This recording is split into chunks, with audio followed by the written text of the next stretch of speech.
देख रहे हो पंजाबी नैशनल टैलीविजन पंजाबियों का इंटरनैशनल चैनल। मनजीत सिंह फिरोमण वालों आप सबनों प्यार अदब ਅਤੇ सत्कार भरी सत श्री अकाल सलाम नमस्ते। ਅੱਜ ਦਾ ਪ੍ਰੋਗਰਾਮ ਐਡਵੈਂਚਰ ਡਾਈ ਲੈ ਕੇ ਹਾਜ਼ਰ ਹਾਂ। ਦੋਸਤੋ, ਹਰੇਕ ਧਰਮ ਅਤੇ ਮਜ਼ਹਬ ਦਾ ਆਪਣਾ ਵਿਲੱਖਣ ਅਤੇ ਮਾਣਮੱਤਾ ਇਤਿਹਾਸ ਹੁੰਦਾ ਹੈ। ਆਪੋ ਆਪਣੀਆਂ ਪਰੰਪਰਾਵਾਂ ਹੁੰਦੀਆਂ ਹਨ, ਰੀਤੀ ਰਿਵਾਜ ਹੁੰਦੇ ਹਨ ਅਤੇ ਮਾਣਮੱਤੇ ਤਿਉਹਾਰ ਵੀ ਹੁੰਦੇ ਹਨ। ਆਉਣ ਵਾਲੇ ਦਿਨਾਂ ਦੇ ਵਿੱਚ ਹਿੰਦੂ ਧਰਮ ਦਾ ਤਿਉਹਾਰ ਹੋਲੀ ਆ ਰਿਹਾ ਹੈ। ਇਸੇ ਤਰ੍ਹਾਂ ਸਿੱਖਾਂ ਦਾ ਤਿਉਹਾਰ ਜਿਹੜਾ ਹੈ ਹੋਲਾ ਮਹੱਲਾ ਆ ਰਿਹਾ ਹੈ। ਇਹਨਾਂ ਬਾਬਤ ਗੱਲਬਾਤ ਕਰਨ ਲਈ ਸਰਦਾਰ ਬਲਬੀਰ ਸਿੰਘ ਚਾਨਾ ਜੀ, ਜਿਹੜੇ ਕਿ ਮਿਲਵੁੱਡ ਗੁਰਦੁਆਰਾ ਦੇ ਪ੍ਰਧਾਨ ਵੀ ਰਹੇ ਹਨ, ਸਕੱਤਰ ਵੀ ਹਨ ਅਤੇ ਹੋਰ ਵੀ ਵੱਖ-ਵੱਖ ਪੋਜੀਸ਼ਨਾਂ ਦੇ ਉੱਪਰ 40 ਸਾਲ ਸੇਵਾ ਕਰਦੇ ਰਹੇ ਹਨ, ਇਹਨਾਂ ਨੂੰ ਬੁਲਾਇਆ ਹੈ ਜੀ। ਆਓ ਜੀ ਇਹਨਾਂ ਦਾ ਸਵਾਗਤ ਕਰ ਲੈਂਦੇ ਹਾਂ। ਬਹੁਤ ਬਹੁਤ ਸਵਾਗਤ ਹੈ ਜੀ ਚਾਨਾ ਸਾਹਿਬ ਆਪ ਜੀ ਦਾ। ਤੁਹਾਡਾ ਮਨਜੀਤ ਸਿੰਘ ਜੀ ਬਹੁਤ ਬਹੁਤ ਧੰਨਵਾਦ। ਅਤੇ ਨਾਲ ਸਾਰੇ ਹੀ ਸਰੋਤਿਆਂ ਦਾ ਪੰਜਾਬੀ ਨੈਸ਼ਨਲ TV 'ਤੇ ਜੋ ਇਸ ਵਕਤ ਦੇਖ ਰਹੇ ਨੇ ਉਹਨਾਂ ਸਾਰਿਆਂ ਦਾ ਧੰਨਵਾਦ। ਜੀ ਆਇਆਂ। ਉਹਨੂੰ ਵਾਹਿਗੁਰੂ ਜੀ ਕਾ ਖਾਲਸਾ ਵਾਹਿਗੁਰੂ ਜੀ ਕੀ ਫਤਿਹ। ਚਾਨਾ ਸਾਹਿਬ, ਸਭ ਤੋਂ ਪਹਿਲਾਂ ਤਾਂ ਜੀ ਧੰਨਵਾਦੀ ਹਾਂ ਤੁਹਾਡੇ ਕਿ ਤੁਸੀਂ ਇਸ ਮਸ਼ਰੂਫੀਅਤ ਭਰੇ ਸਮੇਂ ਦੇ ਵਿੱਚੋਂ ਸਮਾਂ ਕੱਢਿਆ ਅਤੇ ਸਾਡੇ ਦਰਸ਼ਕਾਂ ਨੂੰ ਅੱਜ ਅਸੀਂ ਅਹਿਮ ਜਾਣਕਾਰੀਆਂ ਜਿਹੜੀਆਂ ਨੇ ਹੋਲੀ ਅਤੇ ਹੋਲਾ ਮਹੱਲਾ ਦੇ ਸੰਬੰਧ ਵਿੱਚ ਦੇਣ ਜਾ ਰਹੇ ਹਾਂ। ਆਪ ਜੀ ਦਾ ਬਹੁਤ ਬਹੁਤ ਧੰਨਵਾਦ ਹੈ ਜੀ ਜੋ ਇਸ ਵਿਸ਼ੇ ਨੂੰ ਲੈ ਕੇ ਆਏ ਹੋ, ਕਿਉਂਕਿ ਜੋ ਤਿਉਹਾਰ ਹੁੰਦੇ ਨੇ ਸਾਰਿਆਂ ਦੇ ਸਾਂਝੇ ਹੁੰਦੇ ਨੇ, ਰਲ ਮਿਲ ਕੇ ਮਨਾਏ ਜਾਂਦੇ ਹਨ। ਪਰ ਉਹ ਤਿਉਹਾਰਾਂ ਦਾ ਜੇ ਪਿਛੋਕੜ ਨਾ ਆਪਾਂ ਨੂੰ ਪਤਾ ਹੋਵੇ ਵੀ ਕਦੋਂ ਸ਼ੁਰੂ ਹੋਏ ਨੇ, ਕਿਸ ਮਕਸਦ ਲਈ ਸ਼ੁਰੂ ਹੋਏ ਨੇ, ਇਹਨਾਂ ਦਾ ਕੀ ਮਤਲਬ ਹੈ, ਅਸੀਂ ਕੀ ਸਿੱਖਿਆ ਲੈਣੀ ਇਹਨਾਂ ਤੋਂ, ਇਸ ਵਾਸਤੇ ਇਹਨਾਂ ਦਾ ਦੱਸਣਾ ਵੀ ਬਹੁਤ ਜ਼ਰੂਰੀ ਹੈ। ਬਹੁਤ ਸਾਰੇ ਵਿਦਵਾਨ ਸੱਜਣ ਜਾਣਦੇ ਵੀ ਨੇ, ਪਰ ਸਾਡੀ ਆਉਣ ਵਾਲੀ ਜੋ ਪੀੜ੍ਹੀ ਹੈ, ਜਨਰੇਸ਼ਨ ਹੈ, ਉਹਨਾਂ ਨੂੰ ਇਹਨਾਂ ਤਿਉਹਾਰਾਂ ਵਾਸਤੇ ਜਾਣਕਾਰੀ ਦੇਣੀ ਬਹੁਤ ਜ਼ਰੂਰੀ ਹੈ। ਜੋ ਤੁਹਾਡਾ ਇਹ ਬਹੁਤ ਸੋਹਣਾ ਉਪਰਾਲਾ ਹੈ ਜੋ ਤੁਸੀਂ ਕਰ ਰਹੇ ਹੋ, ਅਸੀਂ ਤੁਹਾਡੇ ਧੰਨਵਾਦੀ ਹਾਂ। ਇਸੇ ਤਰ੍ਹਾਂ ਤੁਸੀਂ ਸੇਵਾ ਨਿਭਾਉਂਦੇ ਰਹੋ ਅਤੇ ਸਤਿਗੁਰੂ ਆਪ ਜੀ ਨੂੰ ਚੜ੍ਹਦੀ ਕਲਾ ਬਖਸ਼ੇ। ਬਿਲਕੁਲ ਜੀ, ਮਕਸਦ ਵੀ ਇਹੀ ਹੈ ਚਾਨਾ ਸਾਹਿਬ। ਸੋ ਸ਼ੁਰੂਆਤ ਪ੍ਰੋਗਰਾਮ ਦੀ ਕਰਦੇ ਹਾਂ ਕਿ ਜਿਵੇਂ ਸਾਡੇ ਹਿੰਦੂ ਭਾਈਚਾਰਾ ਜਿਹੜਾ ਵਾ ਉਹਨਾਂ ਦਾ ਇੱਕ ਤਿਉਹਾਰ ਆ ਰਿਹਾ ਜੀ ਹੋਲੀ ਜੀ, ਉਸ ਤੋਂ ਉਪਰੰਤ ਸਿੱਖ ਭਾਈਚਾਰੇ ਲਈ ਬੜਾ ਮਹੱਤਵਪੂਰਨ ਤਿਉਹਾਰ ਆ ਹੋਲਾ ਮਹੱਲਾ ਜੀ। ਸਭ ਤੋਂ ਪਹਿਲਾਂ ਤਾਂ ਸਾਡੇ ਦਰਸ਼ਕਾਂ ਨੂੰ ਇਹ ਦੱਸੋ ਕਿ ਇਹਨਾਂ ਦੋਨਾਂ ਤਿਉਹਾਰਾਂ ਦੇ ਵਿੱਚ ਬੇਸਿਕ ਜਿਹੜਾ ਡਿਫਰੈਂਸ ਆ ਉਹ ਕੀ ਆ ਅਤੇ ਸਿੱਖ ਧਰਮ ਦੇ ਵਾਸਤੇ ਹੋਲੇ ਮਹੱਲੇ ਦੀ ਵਿਸ਼ੇਸ਼ ਕਰਕੇ ਲੋੜ ਕਿਉਂ ਪਈ? ਇਹਦੇ ਵਾਸਤੇ ਜਦੋਂ ਵੀ ਕੋਈ ਤਿਉਹਾਰ ਚੱਲਦੇ ਨੇ, ਜਦੋਂ ਸਮਾਂ ਪੈ ਜਾਂਦਾ ਆ, ਉਹਨਾਂ ਦੇ ਵਿੱਚ ਕਈ ਚੀਜ਼ਾਂ ਦੀਆਂ ਊਣਤਾਈਆਂ ਆਉਣੀਆਂ ਸ਼ੁਰੂ ਹੋ ਜਾਂਦੀਆਂ ਜੀ। ਹੋਲੀ ਦਾ ਤਿਉਹਾਰ ਬੜਾ ਹੀ ਪਵਿੱਤਰ ਤਿਉਹਾਰ ਹੈ, ਜਿਹਦੇ ਵਿੱਚ ਨੇਕੀ ਅਤੇ ਬਦੀ ਦਾ ਇੱਕ ਬਹੁਤ ਹੀ ਸੋਹਣਾ ਦ੍ਰਿਸ਼ ਪੇਸ਼ ਕੀਤਾ ਸੀ। ਕਿਉਂਕਿ ਜੋ ਹਰਨਾਕਸ਼ ਸੀ, ਹਰਨਾਕਸ਼ ਦਾ ਪੁੱਤਰ ਪ੍ਰਹਿਲਾਦ ਹੋਇਆ। ਪ੍ਰਹਿਲਾਦ ਨੇ ਉਸ ਅਕਾਲ ਪੁਰਖ ਦੀ ਆਰਾਧਨਾ ਕਰਨੀ ਸ਼ੁਰੂ ਕੀਤੀ ਅਤੇ ਹਰਨਾਕਸ਼ ਕਹਿੰਦਾ ਸੀ ਕਿ ਜਲੇ ਹਰਨਾਕਸ਼ ਥਲੇ ਹਰਨਾਕਸ਼ ਮੇਰਾ ਹੀ ਨਾਮ ਹੋਵੇ। ਹੰਕਾਰ ਦੇ ਵਿੱਚ ਆ ਕੇ ਜਾਣੀ ਦੈਂਤਾਂ ਵਾਲਾ ਕੰਮ ਜਿਹੜਾ ਸੀ, ਉਹ ਦੈਂਤ ਸੀ ਅਤੇ ਕਰ ਰਿਹਾ ਸੀ ਦੈਂਤਾਂ ਵਾਲਾ ਕੰਮ, ਉਸ ਨੂੰ ਐਕਸੈਪਟ ਨਹੀਂ ਕੀਤਾ। ਇਸ ਕਰਕੇ ਨੇਕੀ ਅਤੇ ਬਦੀ ਦਾ ਉੱਥੇ ਹੈ। ਅਤੇ ਇਸੇ ਤਰ੍ਹਾਂ ਸਿੱਖ ਧਰਮ ਦੇ ਵਿੱਚ ਹੋਲਾ ਮਹੱਲਾ ਜਦੋਂ ਗੁਰੂ ਗੋਬਿੰਦ ਸਿੰਘ ਮਹਾਰਾਜ ਜੀ ਨੇ ਵੇਖਿਆ ਕਿ ਸਿੱਖ ਜੋ ਹਨ, ਲੜਾਈਆਂ ਜੋ ਚੱਲ ਰਹੀਆਂ ਸਨ ਉਹ ਵੀ ਨੇਕੀ ਅਤੇ ਬਦੀ ਦਾ ਸੀ। ਜੋ ਗਵਰਨਮੈਂਟਾਂ ਸਨ, ਜੋ ਮੁਗਲ ਹਕੂਮਤ ਸੀ, ਉਹ ਬੜੇ ਅਤਿਆਚਾਰ ਕਰਦੀ ਸੀ। ਉਹਨਾਂ ਦਾ ਮੁਕਾਬਲਾ ਕਰਨ ਵਾਸਤੇ ਗੁਰੂ ਮਹਾਰਾਜ ਜੀ ਨੇ ਇੱਕ ਸਿੱਖ ਫੌਜ ਤਿਆਰ ਕਰਨ ਵਾਸਤੇ, ਉਹਨਾਂ ਨੂੰ ਸਿਖਲਾਈ ਦੇਣ ਵਾਸਤੇ ਹੋਲਾ ਅਤੇ ਮਹੱਲੇ ਦਾ ਜੋ ਤਿਉਹਾਰ ਆ ਉਸ ਨੂੰ ਸਥਾਪਿਤ ਕੀਤਾ ਜੀ।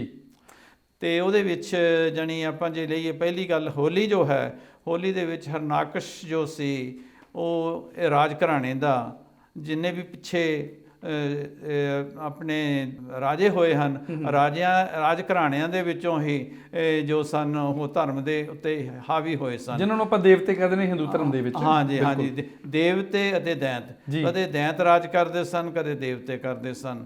ਪਰ ਹਰਨਾਕਸ਼ ਨੇ ਮਲਤਾਨ ਦੇ ਏਰੀਏ ਦੇ ਵਿੱਚ ਬਹਿਣ ਵਾਲਾ ਸੀਗਾ ਅਤੇ ਇਸ ਦੇ ਪਿਤਾ ਦਾ ਨਾਮ ਇਤਿਹਾਸ ਵਿੱਚ ਆਇਆ ਹੈ ਕਿ ਰਿਖੀ ਆਸ਼ਰਮ ਦੇ ਵਿੱਚ ਉਹ ਰਹਿੰਦੇ ਸਨ। ਕਸ਼ਪ ਰਿਖੀ ਸੀ, ਕਸ਼ਪ ਰਿਖੀ ਦਾ ਪੁੱਤਰ ਸੀ ਅਤੇ ਇਹ ਮਾਤਾ ਦਿੱਤ ਦਾ ਪੁੱਤਰ ਸੀ। ਅਤੇ ਇਹਨਾਂ ਨੇ ਉੱਥੇ ਆਪਣਾ ਰਾਜ ਜਮਾਇਆ ਹੋਇਆ ਸਨ। ਪਰ ਇਹਨਾਂ ਦਾ ਯੁੱਧ ਹੋਇਆ, ਇਹ ਹਾਰ ਗਏ ਅਤੇ ਇਸ ਦੀ ਜੋ ਸ਼ਾਦੀ ਹੋਈ ਸੀ, ਇਹਨਾਂ ਦੇ ਘਰ ਪੁੱਤਰ ਹੋਇਆ ਪ੍ਰਹਿਲਾਦ। ਪਰ ਇਹ ਉਸ ਵਕਤ ਘਰ ਨਹੀਂ ਸੀ, ਇਹ ਜੰਗਲਾਂ ਦੇ ਵਿੱਚ ਤਪ ਕਰਨ ਗਿਆ ਹੋਇਆ ਸੀ। ਜਦ ਤਪ ਕਰਨ ਗਿਆ ਅਤੇ ਉਹਦੇ ਬਾਅਦ ਪ੍ਰਹਿਲਾਦ ਦਾ ਜਨਮ ਹੋਇਆ। ਉਹ ਰਿਸ਼ੀ ਆਸ਼ਰਮ ਦੇ ਵਿੱਚ ਉਹਦਾ ਜਨਮ ਹੋਇਆ ਸੀ ਅਤੇ ਉੱਥੇ ਉਸਨੇ ਧਾਰਮਿਕ ਸਿੱਖਿਆ ਜੋ ਹੈ ਤਕਰੀਬਨ 7-8 ਸਾਲ ਦੀ ਉਮਰ ਦੇ ਵਿੱਚ ਉਹ ਦੇਖਦਾ ਰਿਹਾ ਅਤੇ ਉਹਨੂੰ ਸਿੱਖਿਆ ਪ੍ਰਾਪਤ ਕੀਤੀ। ਪਰ ਜਦੋਂ ਪ੍ਰਹਿਲਾਦ ਮੁੜ ਕੇ ਆਇਆ, ਪ੍ਰਹਿਲਾਦ ਜੰਗਲਾਂ ਦੇ ਵਿੱਚ ਭਗਤੀ ਕਰਕੇ ਉਸਨੇ ਬਹੁਤ ਕਠਿਨ ਤਪੱਸਿਆ ਕੀਤੀ, ਜਿਵੇਂ ਰਾਵਣ ਨੇ ਵੀ ਬਹੁਤ ਤਪੱਸਿਆ ਕੀਤੀ, ਉਸ ਨੂੰ ਵੀ ਬਹੁਤ ਸ਼ਕਤੀਆਂ ਸੀ, ਗਿਆਨ ਸੀ, ਬਿਲਕੁਲ ਸਾਰਾ ਗਿਆਨ ਸੀ। ਇਸੇ ਤਰ੍ਹਾਂ ਹਰਨਾਕਸ਼ ਨੇ ਵੀ ਬਹੁਤ ਤਪੱਸਿਆ ਕੀਤੀ, ਭਗਵਾਨ ਉੱਤੇ ਬੜਾ ਖੁਸ਼ ਹੋਇਆ ਤੇ ਉਹਨੇ ਕਿਹਾ ਵੀ ਮੰਗ ਤੂੰ ਕੀ ਮੰਗਣਾ ਹੈ। ਤੇ ਹਰਨਾਕਸ਼ ਪਹਿਲਾਂ ਚੁੱਪ ਰਿਹਾ, ਫਿਰ ਦੂਸਰੀ ਵਾਰੀ ਪੁੱਛਿਆ, ਫਿਰ ਵੀ ਚੁੱਪ ਰਿਹਾ, ਤੀਸਰੀ ਵਾਰੀ ਜਦ ਪੁੱਛਿਆ ਤੇ ਹਰਨਾਕਸ਼ ਨੇ ਕਿਹਾ ਕਿ ਮੌਤ ਇੱਕ ਇਹੋ ਜਿਹੀ ਚੀਜ਼ ਹੈ ਜਿਸ ਤੋਂ ਡਰ ਲੱਗਦਾ। ਤੇ ਉਸਨੇ ਇਹ ਕਿਹਾ ਕਿ ਨਾ ਮੈਂ ਦਿਨ ਨੂੰ ਮਰਾਂ, ਨਾ ਮੈਂ ਰਾਤ ਨੂੰ ਮਰਾਂ, ਨਾ ਮੈਂ ਹਥਿਆਰ ਨਾਲ ਮਰਾਂ, ਨਾ ਮੈਂ ਕਿਸੇ ਮਨੁੱਖ ਤੋਂ ਮਰਾਂ, ਨਾ ਮੈਂ ਅੰਦਰ ਮਰਾਂ, ਨਾ ਮੈਂ ਬਾਹਰ ਮਰਾਂ, ਨਾ ਕਿਸੇ ਪਸ਼ੂ ਤੋਂ ਮਰਾਂ। ਹੁਣ ਸਾਰੇ ਵਰ ਲੈ ਲਿਆ ਕਿ ਮੈਨੂੰ ਹੁਣ ਮੌਤ ਨਹੀਂ ਆ ਸਕਦੀ। ਭਗਵਾਨ ਨੇ ਕਿਹਾ ਤਥਾਸਤੂ ਕਹਿ ਕੇ ਤੇ ਉਸ ਨੂੰ ਉਹ ਬੜਾ ਖੁਸ਼ ਹੋਇਆ ਕਿ ਹੁਣ ਤਾਂ ਮੇਰੇ ਕੋਲ ਸਾਰੇ ਵਰ ਆ ਗਏ ਹਨ, ਮੈਂ ਹੁਣ ਮੇਰੀ ਮੌਤ ਨਹੀਂ ਆਉਣੀ। ਜਦੋਂ ਵਾਪਸ ਆਇਆ ਮਲਤਾਨ ਦੇ ਵਿੱਚ, ਉਸਨੇ ਪ੍ਰਹਲਾਦ ਨੂੰ ਵੀ ਵੇਖਿਆ, ਸਾਰਿਆਂ ਨੂੰ ਵੇਖ ਕੇ ਉਸਨੇ ਸੋਚਿਆ ਕਿ ਹੁਣ ਸਮਾਂ ਹੈ ਕਿ ਮੈਂ ਰੱਬ ਬਣ ਗਿਆ ਹਾਂ, ਰੱਬ ਨੇ ਮੈਨੂੰ ਸਾਰੇ ਖਿਤਾਬ ਦੇ ਦਿੱਤੇ ਨੇ ਕਿ ਮੇਰੀ ਭਗਤੀ ਹੋਵੇ। ਉਹਨੇ ਸਾਰਿਆਂ ਨੂੰ ਐਲਾਨ ਕਰ ਦਿੱਤਾ ਕਿ ਆਪ ਸਾਰਿਆਂ ਨੇ ਕਿਸੇ ਰਾਮ ਦਾ ਨਾਂ ਨਹੀਂ ਲੈਣਾ ਹੈ, ਤੁਸੀਂ ਮੇਰਾ ਨਾਂ ਜਪਣਾ ਹੈ, ਜਲੇ ਹਰਨਾਕਸ਼ ਥਲੇ ਹਰਨਾਕਸ਼। ਪਰ ਸਾਰੇ ਡਰ ਦੇ ਮਾਰੇ ਕਹਿੰਦੇ ਨੇ ਆਰਡਰ ਮੰਨਣਾ ਪੈਂਦਾ, ਮੰਨਣ ਲੱਗ ਪਏ। ਲੇਕਿਨ ਉਸਦੇ ਆਪਣੇ ਪੁੱਤਰ ਨੇ ਉਹ ਗੱਲ ਨਾ ਮੰਨੀ। ਸਕੂਲੇ ਗਿਆ ਤੇ ਉਹ ਸੰਡੇ ਮਾਰਕਾ, ਉਹਨਾਂ ਦੇ ਉਸਤਾਦ ਸਨ, ਇੱਕ ਦੋ ਉਸਤਾਦ ਹੈ, ਇੱਕ ਸੰਡਾ ਹੈ, ਇੱਕ ਮਾਰਕਾ ਹੈ। ਉਹਨਾਂ ਨੇ ਉਹਨੂੰ ਪੜ੍ਹਾਉਣਾ ਸ਼ੁਰੂ ਕੀਤਾ। ਉਹ ਰਾਮ ਲਿਖਣ ਲੱਗ ਪਿਆ। ਉਹ ਕਹਿੰਦੇ ਨਹੀਂ, ਜਲੇ ਹਰਨਾਕਸ਼ ਥਲੇ ਹਰਨਾਕਸ਼ ਲਿਖਣਾ ਹੈ, ਉਹਦਾ ਨਾਮ ਜਪਣਾ। ਉਹ ਕਹਿੰਦਾ ਨਹੀਂ, ਮੈਨੂੰ ਉਹਦਾ ਨਾਂ ਦਾ ਨਹੀਂ ਮੈਂ ਜਪਣਾ। ਉਹ ਉਸਦੇ ਵਿੱਚ ਉਹ ਜਾਣੀ ਉਸਦੇ ਮਨ ਦੇ ਵਿੱਚ ਇਹ ਸੀਗੀ ਵੀ ਉਹ ਇਹ ਭਗਵਾਨ ਨਹੀਂ ਹੈ, ਭਗਵਾਨ ਉਹੀ ਹੈ ਜਿਹੜਾ ਸਾਰਿਆਂ ਦੇ ਕੰਮ ਪੂਰੇ ਕਰਦਾ ਹੈ। ਕਿਉਂਕਿ ਭਗਵਾਨ ਨੇ ਹੀ ਕੋਈ ਇਹੋ ਜਿਹੀ ਰੂਹ ਭੇਜਦਾ ਹੈ ਜਿਹੜਾ ਕਿ ਉਸ ਦਾ ਬਦੀ ਦਾ ਮੁਕਾਬਲਾ ਕਰਨ ਵਾਸਤੇ ਇੱਥੇ ਆਉਂਦਾ ਹੈ। ਤੇ ਉਸਨੇ ਉਹਨੂੰ ਇਨਕਾਰ ਕਰ ਦਿੱਤਾ। ਹਰਨਾਕਸ਼ ਨੇ ਉਸ ਨੂੰ ਤਸੀਹੇ ਦੇਣੇ ਸ਼ੁਰੂ ਕੀਤੇ। ਪਹਾੜ ਤੋਂ ਰੋੜਿਆ ਗਿਆ, ਪਾਣੀ ਵਿੱਚ ਡੋਬਿਆ ਗਿਆ, ਉਸ ਨੂੰ ਅੰਦਰ ਤਾਲਾ ਲਾ ਕੇ ਰੱਖਿਆ ਗਿਆ। ਮਾਤਾ ਨੇ ਵੀ ਸਮਝਾਇਆ, ਟੀਚਰਾਂ ਨੇ ਵੀ ਸਮਝਾਇਆ, ਹੋਰ ਪਰਜਾ ਨੇ ਵੀ ਸਮਝਾਇਆ, ਪਰ ਪ੍ਰਹਲਾਦ ਨਹੀਂ ਮੰਨਿਆ। ਤੇ ਹਾਲ ਕੇ ਫਿਰ ਉਸ ਦੀ ਹਰਨਾਕਸ਼ ਦੀ ਭੈਣ ਸੀ ਹੋਲਕਾ। ਹੋਲਕਾ ਨੇ ਵੀ ਵਰ ਲਿਆ ਸੀ, ਕਿਉਂਕਿ ਘਰਾਣੇ ਦੇ ਵਿੱਚ ਜਦੋਂ ਤਪੱਸਿਆ ਹੁੰਦੀ ਸਾਰੇ ਤਪੱਸਿਆ ਕਰਦੇ ਨੇ। ਉਸ ਦੇ ਉੱਤੇ ਸ਼ਿਵ ਜੀ ਭਗਵਾਨ ਨੇ ਉਹਨੂੰ ਇੱਕ ਵਰ ਦਿੱਤਾ ਸੀ ਕਿ ਤੇਰੇ ਕੋਲ ਆ ਜੋ ਲੋਈ ਹੈ, ਇਹ ਲੋਈ ਜੇ ਤੂੰ ਉੱਪਰ ਲਵੇਂਗੀ ਤੈਨੂੰ ਅੱਗ ਸਾੜ ਨਹੀਂ ਸਕੇਗੀ। ਤੇ ਹਰਨਾਕਸ਼ ਨੂੰ ਸੁਝਿਆ ਕਿ ਮੈਂ ਜੇ ਪ੍ਰਹਲਾਦ ਨੂੰ ਮਰਾਉਣਾ ਹੀ ਹੈ ਤਾਂ ਮੈਂ ਅੱਗ ਦੇ ਵਿੱਚ ਕਿਉਂ ਨਹੀਂ ਸਾੜ ਦਿੰਦਾ। ਹੋਲਕਾ ਭੈਣ ਨੂੰ ਕਿਹਾ ਲੈ ਤੂੰ ਇਸ ਨੂੰ ਅੱਗ ਦੇ ਵਿੱਚ ਲੈ ਕੇ ਬੈਠ ਜਾ ਤੇ ਇਹ ਸੜ ਜਾਏਗਾ ਤੇ ਤੂੰ ਬਚ ਜਾਏਂਗੀ। ਤੇ ਉੱਥੇ ਧੂਣੀ ਲਾਈ ਗਈ, ਉਹਦੇ ਵਿੱਚ ਇਸੇ ਤਰ੍ਹਾਂ ਹੋਇਆ। ਇਹ ਦ੍ਰਿਸ਼ ਸਾਹਮਣੇ ਸਾਰਿਆਂ ਦੇ ਪੇਸ਼ ਹੋਇਆ ਤੇ ਕੁਦਰਤੀ ਇਹੋ ਜਿਹੀ ਹਵਾ ਵਗੀ ਤਾਂ ਜੋ ਲੋਈ ਸੀ ਉਹ ਪ੍ਰਹਲਾਦ ਦੇ ਉੱਤੇ ਪੈ ਗਈ ਤੇ ਹੋਲਕਾ ਉਹਦੇ ਵਿੱਚ ਸੜ ਗਈ। ਇਸ ਕਰਕੇ ਜਦੋਂ ਹਿੰਦੂ ਵੀਰ ਜਿਹੜੇ ਨੇ ਇਹ ਲੋਹੜੀ ਨੂੰ ਫੂਕਦੇ ਨੇ, ਉਹ ਧੂਣੀ ਲਾਉਂਦੇ ਨੇ ਤੇ ਉਹਦੇ ਵਿੱਚ ਇਹ ਆ ਵੀ ਹੋਲਕਾ ਨੂੰ ਲੁਹਿਆ ਜਾਂਦਾ ਹੈ, ਕਿਉਂਕਿ ਉਸਨੇ ਬਦੀ ਕੀਤੀ ਸੀ ਹਰਨਾਕਸ਼ ਨੂੰ ਮਾਰਨ ਵਾਸਤੇ। ਇਸ ਕਰਕੇ ਹੋਲਕਾ ਨੂੰ ਲੁਹਿਆ ਕਰਕੇ ਤੇ ਉਹਦਾ ਨਾਂ ਹੋਲਕਾ ਸੀ। ਹੋਲਕਾ ਤੋਂ ਹੋਲੀ ਦਾ ਨਾਮ ਬਣ ਗਿਆ। ਇੱਥੋਂ ਹੋਲੀ ਸ਼ੁਰੂ ਹੋ ਗਈ। ਇਸੇ ਕਰਕੇ ਸਨਾਤਨ ਧਰਮ ਦੇ ਵਿੱਚ ਉਦੋਂ ਤੋਂ ਇਹ ਹੋਲੀ ਦਾ ਤਿਉਹਾਰ ਜੋ ਹੈ ਇਸੇ ਤਰ੍ਹਾਂ ਚੱਲਿਆ ਆਉਂਦਾ ਹੈ। ਪਰ ਬੜੇ ਪਵਿੱਤਰ ਤਿਉਹਾਰ ਨੂੰ ਸਾਡੇ ਬੰਦਿਆਂ ਨੇ ਆਪੇ ਹੀ ਇਸ ਨੂੰ ਗੰਧਲਾ ਕਰ ਦਿੱਤਾ। ਅੱਗੇ ਰੰਗਾਂ ਦਾ ਤਿਉਹਾਰ ਵੀ ਇਹਨੂੰ ਕਹਿੰਦੇ ਨੇ, ਹੋਲੀ ਨੂੰ। ਰੰਗ ਜੋ ਹਨ ਉਹ ਇੱਕ ਦੂਜੇ ਦੇ ਉੱਤੇ ਸਿੱਟੇ ਜਾਂਦੇ ਸਨ, ਖੁਸ਼ੀ ਦਾ ਤਿਉਹਾਰ ਕਰਦੇ ਸਨ। ਪਰ ਹੌਲੀ ਹੌਲੀ ਇਹਦੇ ਵਿੱਚ ਗੰਦ ਪਾ ਕੇ ਸਿੱਟਣਾ ਸ਼ੁਰੂ ਕਰ ਦਿੱਤਾ। ਬਹੁਤ ਹੀ ਨਿਘਾਰ ਆ ਗਿਆ। ਸ਼ਰਾਬਾਂ ਪੀ ਕੇ ਪਾਰਟੀਆਂ ਸ਼ੁਰੂ ਕਰ ਦਿੱਤੀਆਂ, ਸ਼ਰਾਬ ਮੀਟ ਖਾਣ ਪੀਣ ਲੱਗ ਪਏ। ਇਸ ਦਾ ਜਾਣੀ ਇਹ ਜੋ ਖੁਸ਼ੀ ਦਾ ਜੋ ਤਿਉਹਾਰ ਸੀ ਇਸ ਨੂੰ ਇਸ ਤਰ੍ਹਾਂ ਦੇ ਨਾਲ ਗੰਧਲਾ ਕਰ ਦਿੱਤਾ। ਇਸੇ ਕਰਕੇ ਗੰਧਲਾ ਹੋਣ ਕਰਕੇ ਜਦੋਂ ਜਿੱਥੇ ਵੀ ਬੰਦੇ ਰਹਿੰਦੇ ਨੇ ਉਹ ਇੱਕ ਦੂਸਰੇ ਦੀ ਖੁਸ਼ੀ ਦੇ ਨਾਲ ਸਾਂਝ ਪਾਉਂਦੇ ਨੇ। ਤੇ ਸਿੱਖ ਜੋ ਧਰਮ ਹੈ ਸਭ ਤੋਂ ਨਵਾਂ ਧਰਮ ਹੈ। ਇਹ ਜਦੋਂ ਚਾਲੂ ਹੋਇਆ ਤੇ ਸਾਡੇ ਵਿੱਚ ਵੀ ਨਿਘਾਰ ਇਹੋ ਜਿਹਾ ਸੀ। ਅਸੀਂ ਖੁਸ਼ੀ ਦੇ ਨਾਲ ਖੁਸ਼ੀ ਮਨਾਉਣ ਦੀ ਖਾਤਰ ਅਸੀਂ ਵੀ ਉਹਦੇ ਵਿੱਚ ਬਦੀਆਂ ਕਰਨ ਲੱਗ ਪਏ। ਪਰ ਕਲਗੀਧਰ ਪਾਤਸ਼ਾਹ ਜੀ ਨੇ ਜੋ ਸਿੱਖਿਆ ਸਾਨੂੰ ਗੁਰੂ ਨਾਨਕ ਦੇਵ ਮਹਾਰਾਜ ਜੀ ਨੇ ਦਿੱਤੀ ਸੀ ਵੀ ਆਪਾਂ ਉਸ ਪ੍ਰਮਾਤਮਾ ਦਾ ਨਾਮ ਲੈਣਾ ਹੈ ਜਿਹੜਾ ਸਾਰਿਆਂ ਨੂੰ ਦਾਤਾਂ ਦਿੰਦਾ ਹੈ ਤੇ ਸਾਰਿਆਂ ਦੇ ਨਾਲ ਉਹ ਆਪਾਂ ਦੇ ਦੁੱਖ ਦੂਰ ਕਰਦਾ ਹੈ।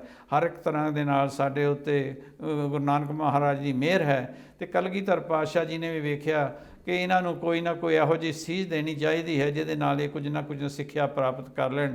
ਤੇ ਗੁਰੂ ਮਹਾਰਾਜ ਜੀ ਨੇ ਉਸ ਵਕਤ ਜਦੋਂ ਜੋ ਅਨੰਦਪੁਰ ਸਾਹਿਬ ਦੀ ਧਰਤੀ ਹੈ, ਬੜੀ ਹੀ ਖੇੜਿਆਂ ਭਰੀ ਧਰਤੀ, ਗੁਰੂ ਤੇਗ ਬਹਾਦਰ ਮਹਾਰਾਜ ਜੀ ਨੇ ਮਾਖੋਵਾਲ ਦੀ ਜ਼ਮੀਨ ਮੁੱਲ ਲੈ ਕੇ ਉੱਥੇ ਸ਼ਹਿਰ ਵਸਾਇਆ ਸੀ, ਜਿਸ ਦਾ ਚੱਕ ਨਾਨਕੀ ਨਾਮ ਪਹਿਲੋਂ ਰੱਖਿਆ। ਉਸ ਤੋਂ ਬਾਅਦ ਉਹ ਆਨੰਦਾਂ ਦਾ, ਜਿੱਥੇ ਬੜਾ ਹੀ ਆਨੰਦ ਆਉਂਦਾ ਸੀ, ਆਨੰਦਾਂ ਦੀ ਧਰਤੀ ਬਣ ਗਈ ਤੇ ਉਸ ਦਾ ਨਾਮ ਆਨੰਦਪੁਰ ਸਾਹਿਬ ਰੱਖਿਆ ਗਿਆ।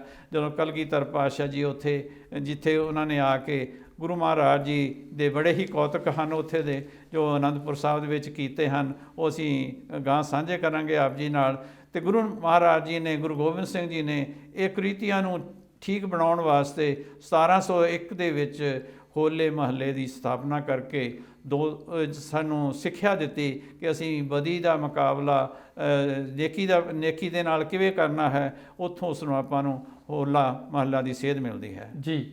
ਜਿਵੇਂ ਤੁਸੀਂ ਜ਼ਿਕਰ ਕੀਤਾ ਕਿ ਜਿਹੜਾ ਹੋਲਾ ਮਹੱਲਾ ਵਾ ਗੁਰੂ ਸਾਹਿਬ ਨੇ ਇਸ ਕਰਕੇ ਸ਼ੁਰੂ ਕੀਤਾ ਕਿਉਂਕਿ ਜਿਹੜੀ ਹੋਲੀ ਦੇ ਕੁਝ ਨਿਗਾਰ ਆ ਚੁੱਕੇ ਸੀ, ਮਾੜੀਆਂ ਕੁਰੀਤੀਆਂ ਆ ਚੁੱਕੀਆਂ ਸੀ, ਔਰ ਉਹ ਸਮਾਂ ਇਹੋ ਜਿਹਾ ਸੀਗਾ ਕਿ ਮੁਗਲਾਂ ਦੇ ਨਾਲ ਲਗਾਤਾਰ ਸਿੱਖਾਂ ਦੇ ਜਿਹੜੇ ਆ ਉਹ ਯੁੱਧ ਹੁੰਦੇ ਰਹਿੰਦੇ ਸੀ, ਜੰਗਾਂ ਹੁੰਦੀਆਂ ਰਹਿੰਦੀਆਂ ਸਨ ਜੀ। ਔਰ ਧਾਰਮਿਕ ਵਿੱਦਿਆ ਦੇ ਨਾਲ ਨਾਲ ਜਿਹੜੀ ਸ਼ਸਤਰ ਵਿੱਦਿਆ ਵਾ ਉਹ ਦੇਣ ਵਾਸਤੇ ਵੀ ਇਹ ਜਿਹੜਾ ਹੋਲਾ ਮਹੱਲਾ ਵਾ ਇਸ ਦੀ ਸ਼ੁਰੂਆਤ ਕੀਤੀ ਗਈ। ਹਾਂਜੀ, ਪਹਿਲੋਂ ਗੁਰੂ ਮਹਾਰਾਜ ਜੀ ਨੇ 14 ਜੰਗਾਂ ਲੜੀਆਂ ਜੀ, ਜਿਨ੍ਹਾਂ ਦੇ ਵਿੱਚੋਂ ਤਕਰੀਬਨ ਮੇਰਾ 10 ਜੰਗਾਂ ਪਹਿਲਾਂ ਲੜ ਚੁੱਕੇ ਸਨ। ਉਹਦੇ ਵਿੱਚ ਸਿੰਘਾਂ ਨੂੰ ਸਿਖਲਾਈ ਦੇਣ ਵਾਸਤੇ ਗੱਤਕਾ, ਤੀਰ ਅੰਦਾਜ਼ੀ, ਘੋੜ ਸਵਾਰੀ ਸਾਰੀਆਂ ਚੀਜ਼ਾਂ ਇਹ ਸਿਖਾਈਆਂ ਜਾਂਦੀਆਂ ਸਨ। ਪਰ ਉਹ ਥੋੜ੍ਹੇ ਸਿੰਘ ਸਨ ਜਿਹੜੇ ਉਧਰਲੇ ਪਾਸੇ ਸਿਖਾਈ ਕਰਦੇ ਸਨ। ਪਰ ਗੁਰੂ ਮਹਾਰਾਜ ਜੀ ਨੇ ਉਤਸ਼ਾਹ ਦੇਣ ਵਾਸਤੇ ਨਗਾਰਾ ਮੜ੍ਹਿਆ, ਸ਼ਾਸਤਰ ਬਣਾਏ, ਹਰ ਇੱਕ ਤਰ੍ਹਾਂ ਦੀ ਤੀਰ ਅੰਦਾਜ਼ੀ ਦਾ, ਤਲਵਾਰ ਦਾ, ਢਾਲ ਦਾ, ਸਾਰੇ ਹਥਿਆਰ ਬਣਾ ਕੇ, ਚੱਕਰੀਆਂ, ਚੱਕਰ, ਇਹ ਸਾਰੀਆਂ ਚੀਜ਼ਾਂ ਬਣਾ ਕੇ ਗੁਰੂ ਮਹਾਰਾਜ ਜੀ ਨੇ, ਜਿਹੜੇ ਆਪਾਂ ਨਿਹੰਗ ਸਿੰਘ ਕਹਿੰਦੇ ਹਾਂ, ਗੁਰੂ ਮਹਾਰਾਜ ਜੀ ਨੇ ਇਹਨਾਂ ਨੂੰ ਇਹ ਵਰ ਦਿੱਤਾ। ਇਹ ਗੁਰੂ ਮਹਾਰਾਜ ਦੀਆਂ ਲਾਡਲੀਆਂ ਫੌਜਾਂ ਇਹਨਾਂ ਨੂੰ ਕਿਹਾ ਜਾਂਦਾ। ਇਹ ਫੌਜਾਂ ਬਣਾਈਆਂ ਗਈਆਂ। ਫੌਜ ਦਾ ਜੋ ਅੱਗੇ ਗੁਰੂ ਮਹਾਰਾਜ ਜੀ ਨਾਲ ਸਿੱਖ ਹੁੰਦੇ ਸਨ ਜਿਹੜੇ ਲੜਦੇ, ਪਰ ਗੁਰੂ ਮਹਾਰਾਜ ਜੀ ਨੇ ਉਦੋਂ ਇਹਨਾਂ ਨੂੰ ਜੋ ਸਿੰਘ ਹਨ, ਨਿਹੰਗ ਸਿੰਘ ਜਿਹਨਾਂ ਨੂੰ ਆਪਾਂ ਕਹਿੰਦੇ ਹਨ, ਇਹਨਾਂ ਨੂੰ ਇਹ ਬਹੁਤ ਵੱਡਾ ਖਿਤਾਬ ਦਿੱਤਾ, ਜੋ ਕਿ ਹੋਲੇ ਮਹੱਲੇ ਦੇ ਵਿੱਚ ਇਹਨਾਂ ਦੀ ਸ਼ਾਨ, ਇਹਨਾਂ ਦੀ ਆਨ ਸ਼ਾਨ ਆਪਾਂ ਵੇਖ ਕੇ ਅੱਜ ਵੀ ਇਹੋ ਖੁਸ਼ੀਆਂ ਲੈ ਰਹੇ ਹਾਂ। ਬਿਲਕੁਲ ਜੀ। ਚਾਨਣ ਸਾਹਿਬ, ਤੁਸੀਂ ਬਹੁਤ ਸੋਹਣੇ ਸ਼ਬਦਾਂ ਦੇ ਵਿੱਚ ਬਿਆਨ ਕੀਤਾ ਕਿ ਕਿਵੇਂ ਹੋਲਾ ਮਹੱਲਾ ਜਿਹੜਾ ਵਾ ਇਸ ਦੀ ਸ਼ੁਰੂਆਤ ਗੁਰੂ ਗੋਬਿੰਦ ਸਿੰਘ ਜੀ ਨੇ ਆਪਣੀ ਦੇਖ ਰੇਖ ਦੇ ਵਿੱਚ, ਨਿਗਰਾਨੀ ਦੇ ਵਿੱਚ ਕੀਤੀ, ਔਰ ਸਿੰਘਾਂ ਨੂੰ ਖਾਸ ਕਰਕੇ ਬਾਣੇ ਦੀ ਔਰ ਜਿਹੜੀ ਸ਼ਸਤਰ ਵਿੱਦਿਆ ਵਾ ਉਹਦੀ ਤਾਲੀਮ ਵੀ ਦਿੱਤੀ। ਹਾਂਜੀ। ਹੁਣ ਇਹ ਵੀ ਦੱਸਿਓ ਕਿ ਜਿਹੜਾ ਸਿੱਖ ਇਤਿਹਾਸ ਆ ਉਹਦੇ ਵਿੱਚ ਇਹ ਜਿਹੜਾ ਹੋਲਾ ਮਹੱਲਾ ਵਾ ਇਹਦਾ ਮਹੱਤਵ ਕੀ ਆ ਔਰ ਇਹਦੀ ਅੱਜ ਦੇ ਸਮੇਂ ਦੇ ਵਿੱਚ ਕੀ ਸਾਰਥਕਤਾ? ਗੁਰੂ ਮਹਾਰਾਜ ਜੀ ਨੇ ਅਨੰਦਪੁਰ ਦੀ ਧਰਤੀ ਦੇ ਉੱਤੇ 5 ਕਿਲ੍ਹੇ ਉਸਾਰੇ ਜੀ। ਕਿਲ੍ਹਿਆਂ ਦੇ ਵਿੱਚ ਤੁਹਾਨੂੰ ਪਤਾ ਕਿ ਸਿਪਾਹੀ ਰੱਖਣੇ ਜ਼ਰੂਰੀ ਹੁੰਦੇ ਨੇ, ਅਤੇ ਗੁਰੂ ਮਹਾਰਾਜ ਜੀ ਨੇ ਆਪਣੇ ਸਿਪਾਹੀਆਂ ਨੂੰ ਤਿਆਰ ਕਰਨ ਵਾਸਤੇ ਉਹਨਾਂ ਦੀ ਤਿਆਰੀ ਕੀਤੀ। ਅਤੇ ਜਦੋਂ ਗੁਰੂ ਮਹਾਰਾਜ ਜੀ ਨੇ ਅਮਰ ਦੀ ਦਾਤ ਕੇਸਗੜ੍ਹ ਸਾਹਿਬ ਦੇ ਉੱਤੇ ਸਿੰਘਾਂ ਨੂੰ ਖਾਲਸਾ ਪੰਥ ਸਜਾਇਆ, ਅਤੇ ਉਹਨਾਂ ਨੇ ਇਹ ਵੀ ਸਮਝਿਆ ਕਿ ਜਿੱਥੇ 5 ਪਿਆਰੇ ਜੋ ਸਾਨੂੰ ਗੁਰੂ ਮਹਾਰਾਜ ਜੀ ਦੀ ਅਮਰ ਦੀ ਦਾਤ ਬਖਸ਼ਿਸ਼ ਕਰਦੇ ਹਨ, ਉੱਥੇ ਅਸੀਂ ਇਹਨਾਂ ਦੀ ਪ੍ਰੋਟੈਕਸ਼ਨ ਵਾਸਤੇ ਵੀ ਸਾਨੂੰ ਕੋਈ ਨਾ ਕੋਈ ਕਰਨਾ ਪਏਗਾ। ਉਹਦੇ ਵਾਸਤੇ ਗੁਰੂ ਮਹਾਰਾਜ ਜੀ ਨੇ ਫੌਜ ਤਿਆਰ ਕੀਤੀ, ਕਿਉਂਕਿ ਤੁਹਾਨੂੰ ਪਤਾ ਹੈ ਕਿ ਜਿੰਨੇ ਵੀ ਰਾਜੇ ਹਨ ਉਹ ਆਪਣੀਆਂ ਫੌਜਾਂ ਲੈ ਕੇ ਹੀ ਮੈਦਾਨੇ ਜੰਗ ਵਿੱਚ ਆਉਂਦੇ ਨੇ, ਅਤੇ ਗੁਰੂ ਮਹਾਰਾਜ ਜੀ ਨੇ ਵੀ ਉਹ ਫੌਜਾਂ ਆਪਣੀਆਂ ਤਿਆਰ ਕੀਤੀਆਂ, ਜਿਹੜੀਆਂ ਕਿ ਹੋਲਗਲ ਕਿਲ੍ਹਾ ਸੀ, ਗੜ੍ਹ ਕਹਿੰਦੇ ਨੇ ਕਿਲ੍ਹੇ ਨੂੰ, ਹੈ ਜੀ। ਉਹ ਜਿਹੜਾ ਹੋਲ ਦਾ ਮਤਲਬ ਹੈਗਾ ਵੀ ਬਹੁਤ ਹੀ ਵੱਡਾ ਕਿਲ੍ਹਾ ਹੈ ਜੀ, ਅਤੇ ਹਮਲਾ ਕਰਨ ਵਾਲਾ, ਜਿੱਥੇ ਉਹਨਾਂ ਨੇ ਫੌਜੀ ਸਮਾਨ ਰੱਖਿਆ ਸੀ, ਜਿਹਦੇ ਵਿੱਚ ਇਹ ਫੌਜਾਂ ਤਿਆਰ ਕਰਕੇ ਰੱਖੀਆਂ ਸਨ ਗੁਰੂ ਮਹਾਰਾਜ ਜੀ ਨੇ। ਉੱਥੇ ਨਿਹੰਗ ਸਿੰਘਾਂ ਦੀਆਂ ਫੌਜਾਂ ਤਿਆਰ ਕਰਕੇ ਉਸ ਹੋਲਗਲ ਕਿਲ੍ਹੇ ਦੇ ਵਿੱਚ ਰੱਖੀਆਂ ਸਨ। ਪਰ ਇਹਨਾਂ ਦੀ ਜੋ ਨੁਮਾਇਸ਼ ਸੀ ਜਾਂ ਉਹਨਾਂ ਦੀ ਜੋ ਸਿਖਲਾਈ ਦਿੱਤੀ ਜਾਂਦੀ ਸੀ, ਸਾਰਾ ਸਾਲ ਚੱਲਦੀ ਸੀ। ਅਤੇ ਇਸ ਹੋਲੀ ਤੋਂ ਬਾਅਦ ਦੂਸਰੇ ਦਿਨ ਇਹ ਹੋਲੇ ਮਹੱਲੇ ਦਾ ਤਿਉਹਾਰ ਜਿਹੜਾ ਆਉਂਦਾ ਹੈ, 3 ਦਿਨ ਚੱਲਦਾ ਇਹ ਤਿਉਹਾਰ। ਲੇਕਿਨ ਉੱਥੇ ਹੋਲਗਲ ਕਿਲ੍ਹੇ ਦੇ ਉੱਤੇ ਉਸ ਵਕਤ ਗੁਰੂ ਮਹਾਰਾਜ ਜੀ ਨੇ ਕੁਝ ਸਿਪਾਹੀਆਂ ਨੂੰ ਚਿੱਟੀਆਂ ਵਰਦੀਆਂ ਪਹਿਨਾਈਆਂ, ਅਤੇ ਦੂਸਰੇ ਜਥੇ ਨੂੰ ਪੀਲੀਆਂ ਵਰਦੀਆਂ ਪਹਿਨਾਈਆਂ, ਅਤੇ ਦੋਹਾਂ ਦੇ ਵੱਖੋ ਵੱਖਰੇ ਸਿੰਘ ਜਨ ਹਨ ਜੋ ਸਿਪਾਹੀ ਹਨ ਉਹ ਪਛਾਣੇ ਜਾ ਸਕਣ। ਗੁਰੂ ਮਹਾਰਾਜ ਜੀ ਆਪ ਇੱਕ ਜਗ੍ਹਾ ਦੇ ਉੱਤੇ ਤਖਤ ਲਾ ਕੇ ਉੱਥੇ ਸੱਜ ਜਾਂਦੇ ਸਨ, ਅਤੇ ਇਹਨਾਂ ਦੇ ਮੁਕਾਬਲਾ ਉੱਥੇ ਕਰਾਇਆ ਜਾਂਦਾ ਸੀ, ਅਤੇ ਇੱਕ ਦੂਸਰੇ ਦੇ ਨਾਲ ਗੱਤਕਾਬਾਜ਼ੀ, ਨੇਜਾਬਾਜ਼ੀ, ਤੀਰ ਅੰਦਾਜ਼ੀ, ਤਲਵਾਰਾਂ ਦੇ ਨਾਲ, ਢਾਲਾਂ ਦੇ ਨਾਲ ਸਾਰੀਆਂ ਨੁਮਾਇਸ਼ਾਂ ਜਿਹੜੀਆਂ ਉਹ ਖੇਲਾਂ ਦਿਖਾ ਰਹੇ ਸਨ। ਅਤੇ ਇਸੇ ਤਰ੍ਹਾਂ ਗੁਰੂ ਮਹਾਰਾਜ ਜੀ ਉਹਨਾਂ ਦੀ ਪਰਖ ਕਰ ਰਹੇ ਸਨ, ਅਤੇ ਜਿਹੜੇ ਵੀ ਜਥੇ ਜਾਣੀ ਉਹਦੇ 'ਚ ਸੋਹਣਾ ਖੇਡਦੇ ਸਨ, ਸੋਹਣਾ ਕੰਮ ਕਰਦੇ ਸਨ, ਉਹਨਾਂ ਨੂੰ ਖਿਤਾਬ ਦਿੰਦੇ ਸਨ, ਉਹਨਾਂ ਨੂੰ ਇਨਾਮ ਦਿੰਦੇ ਸਨ। ਗੁਰੂ ਮਹਾਰਾਜ ਜੀ ਬੜੇ ਹੀ ਦਿਆਲ ਹੁੰਦੇ ਸਨ। ਉਹ ਆਪਣੀਆਂ ਫੌਜਾਂ ਨੂੰ ਤਿਆਰ ਇਸ ਤਰ੍ਹਾਂ ਦੇ ਨਾਲ ਟ੍ਰੇਨਿੰਗ ਦੇ ਕੇ ਅਤੇ ਰੱਖਦੇ ਸਨ। ਘੋੜ ਸਵਾਰੀ, ਇੱਕ ਘੋੜੇ 'ਤੇ ਤਾਂ ਸਾਰੇ ਬਹਿ ਜਾਂਦੇ ਨੇ। ਇਹ ਨਿਹੰਗ ਸਿੰਘ ਜਨ 2-2 ਘੋੜਿਆਂ 'ਤੇ, ਕਈ ਤਾਂ 3-3 ਘੋੜੇ ਲੈ ਕੇ ਵੀ ਦੌੜਦੇ ਨੇ। ਆਪਾਂ ਅੱਜ ਜਾਈਏ ਜਾ ਕੇ ਉੱਥੇ ਹੋਲਾ ਮਹੱਲਾ ਦੇਖੀਏ, ਅਤੇ ਨਿਹੰਗ ਸਿੰਘਾਂ ਦੇ ਕਰਤੱਵ ਜੋ ਆਪਾਂ ਵੇਖਦੇ ਹਾਂ ਉਹ ਆਪਾਂ ਹੈਰਾਨ ਰਹਿ ਜਾਂਦੇ ਹਨ ਵੀ ਇਹ ਕਿਸ ਤਰ੍ਹਾਂ ਦੇ ਨਾਲ ਕਰ ਲੈਂਦੇ ਹਨ। ਸੋ ਇਹ ਬਹੁਤ ਹੀ ਗੁਰੂ ਮਹਾਰਾਜ ਦੀ ਕਿਰਪਾ ਹੈ, ਜਿਹਦੇ ਕਰਕੇ ਸਾਨੂੰ ਇਹੋ ਜਿਹੀਆਂ ਚੀਜ਼ਾਂ ਬਖਸ਼ੀਆਂ ਹਨ ਜਿਨ੍ਹਾਂ ਤੋਂ ਆਪਾਂ ਕੁਝ ਸਿੱਖਿਆ ਲੈਣੀ ਹੈ। ਅੱਜ ਭਾਵੇਂ ਬੰਦੂਕਾਂ ਤੇ ਹੋਰ ਮਿਸਾਈਲਾਂ ਬਣ ਗਈਆਂ ਹਨ, ਪਰ ਜੋ ਹਥਿਆਰ ਦੇ ਨਾਲ ਲੜਾਈ ਹੁੰਦੀ ਹੈ, ਜੋ ਇਹਦੇ ਜੌਹਰ ਹਨ, ਉਹਨਾਂ ਦਾ ਕੁਛ ਵੱਖਰਾ ਹੀ ਦ੍ਰਿਸ਼ ਹੋਇਆ ਕਰਦਾ ਹੈ। ਮਿਸਾਲ ਤਾਂ ਕਿਤੇ ਰੱਖੀ ਹੋਏਗੀ, ਪਰ ਜੋ ਹਥਿਆਰ ਹੈ ਉਹ ਤੁਹਾਡਾ ਹਰ ਟਾਈਮ, ਹਰ ਜਗ੍ਹਾ, ਹਰ ਥਾਂ ਕੰਮ ਆਵੇਗਾ, ਜਿੱਥੇ ਵੀ ਤੁਹਾਨੂੰ ਤਕਲੀਫ ਹੋਵੇਗੀ। ਅਤੇ ਬਾਕੀ ਚੀਜ਼ਾਂ ਜੋ ਹਨ ਉਹ ਤਬਾਹੀ ਕਰਨ ਵਾਸਤੇ ਅੱਜ ਕੱਲ੍ਹ ਸਾਇੰਸ ਤਰੱਕੀ ਕਰਕੇ ਕਿਤੇ ਦੀ ਕਿਤੇ ਪਹੁੰਚੀ ਹੈ, ਪਰ ਜੋ ਠੀਕ ਨਹੀਂ ਹੈ। ਆਪਾਂ ਕੁਦਰਤ ਦਾ ਮੁਕਾਬਲਾ ਜੋ ਹੈ ਇਹ ਆਪਾਂ ਬਦੀ ਦੇ ਨਾਲ ਕਰ ਰਹੇ ਹਾਂ, ਇਹ ਚੰਗੀ ਗੱਲ ਨਹੀਂ ਹੈ ਜੀ। ਚਾਨਾ ਸਾਹਿਬ, ਕਾਫੀ ਅਹਿਮ ਜਾਣਕਾਰੀ ਤੁਸੀਂ ਸਾਂਝੀ ਕੀਤੀ ਹੈ ਸਾਡੇ ਦਰਸ਼ਕਾਂ ਦੇ ਨਾਲ ਹੋਲਾ ਮਹੱਲਾ ਨੂੰ ਲੈ ਕੇ। ਬ੍ਰੇਕ ਤੋਂ ਬਾਅਦ ਕੁਝ ਹੋਰ ਵੀ ਗੱਲਾਂ ਬਾਤਾਂ ਕਰਾਂਗੇ, ਇੱਥੇ ਇੱਕ ਬ੍ਰੇਕ ਲੈ ਲੈਂਦੇ ਜੀ। ਜੀ ਜੀ ਜ਼ਰੂਰ। ਔਰ ਤੁਸੀਂ ਦੇਖਦੇ ਰਹਿਣਾ ਜੀ ਪ੍ਰੋਗਰਾਮ ਐਡਮਿੰਟਨ ਡਾਇਰੀ। ਪ੍ਰੋਗਰਾਮ ਦੇ ਅਗਲੇ ਹਿੱਸੇ ਦੇ ਵਿੱਚ ਹੋਲਾ ਮਹੱਲਾ ਦੇ ਨਾਲ ਸੰਬੰਧਿਤ ਹੋਰ ਵੀ ਜਾਣਕਾਰੀਆਂ ਸਾਂਝੀਆਂ ਕਰਾਂਗੇ ਤੁਹਾਡੇ ਨਾਲ।